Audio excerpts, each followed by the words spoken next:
What's going on, guys? It's Errol. Welcome back to the channel. We've had a pretty crazy week and we've caught a lot of runners in the Discord chat as well. If you want to be around that community that we have going in the Discord, the links will be down in the description. And this video is going to be a little different. I just kind of wanted to break down CAPR. This one was a huge runner this week and I think it surprised a lot of people.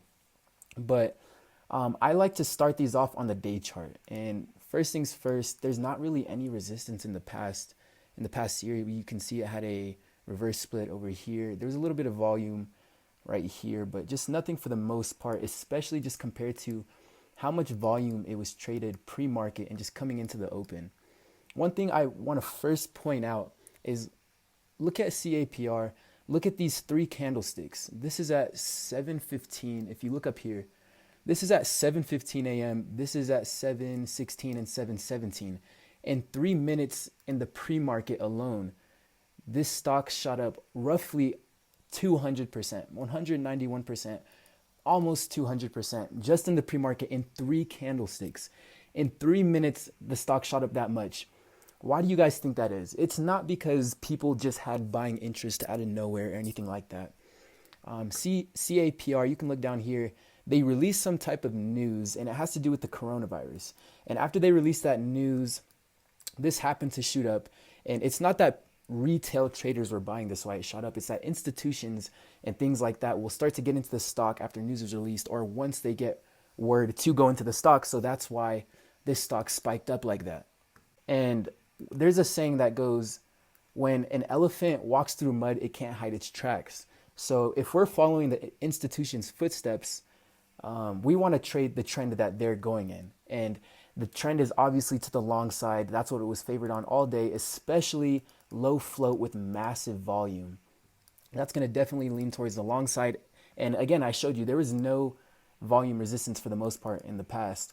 So there's really no ceiling when it comes down to the uptrend. And the uptrend can just keep breaking out, causing short squeeze after short squeeze after short squeeze because of impatient short sellers. And there's just no top, and you can't predict the top.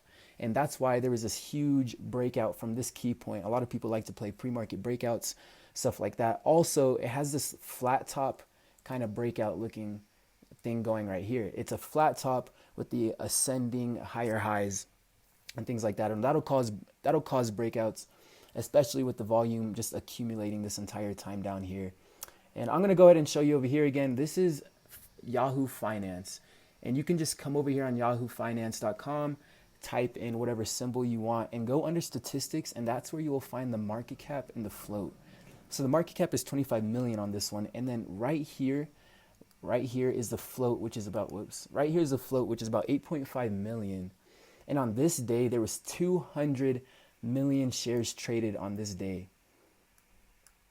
So the float rotated about 50,000 times, which is absolutely insane. Shorting a first green day like this is absolutely suicide, and you should not, in my opinion, you should really not be touching these. Something with no resistance, low float, and massive volume that we never really see on a low float like this. Shorting something like this at the top is suicide because we don't know the top, and predicting the top is what's going to get you hurt when it comes down to the market, and you just have to protect yourself. Use risk management, just be smart, don't be impatient. After this massive push, I saw in the Discord chat, a lot of people were happy because of the profits they were making along the way. But if you're in the stock at this point, going long or short, that's a gamble. At this point, it could go either way. It could sell off because it's low float, high volatility with the volume, or it could keep breaking out to higher highs. Or if you're shorting here, it could even gap up massively, and there's no ceiling, so there's no telling where these stocks can run. So if you're in it at this point, it's basically gambling. You don't know the direction. And then on to the next day, which was today, I was able to get a good short position on this because I saw the gap down. After I added my first position on the first bounce off of this red candle in the open, I added more into the strength of this push. And I didn't really expect it to push that high. I was comfortable adding as high as possible. I just wanted to get as close as $8.30 that I had in mind, just as close as possible to that area, and then I would be fine for the day. And then as you can see, it played out perfectly. I got out. Where did I get out? Let me check over here on my other screen. 635. I got out over here on 635. I use TradeZero. I use a different broker to short these stocks. I was able to get out at 635. Oh yeah. So at first I honestly thought this was gonna test the fives, maybe crack the sixes, test the fives, but it bounced directly off of 6. And I'm not gonna lie, at first I was catching a little FOMO when I sold right here, when I covered right here at 635. By the way, I added 3 positions into the strength, one around right here, one around right here, and then I added one when it was kind of breaking down right here. And I scaled in 5 positions total. So into the strength, I scaled in a position here, here, and here. And then on the back side, I added some when it showed its weakness again. I think at 6, I believe it was 690 something or 680 something. But I just remember my average entry price was 717. So I had a really good price to risk off of. I was really proud of those entry prices and how I scaled in right there. And then right here, I sold at 635 down here.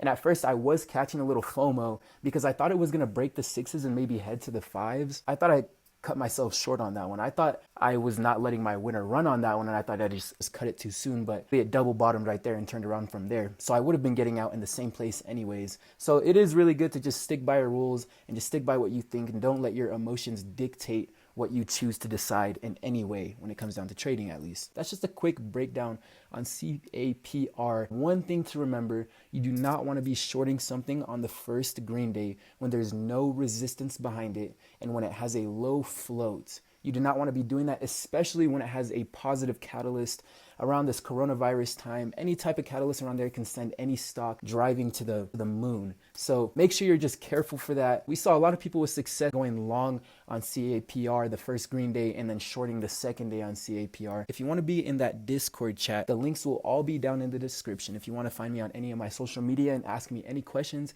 DM me on IG, go ahead and do that. The links will all be in the description again. Go ahead and comment down below if you got any value out of that video. If you would like to learn a lot more and not miss out on any future videos or announcements, go ahead and hit that subscribe button, and I will see you guys next time.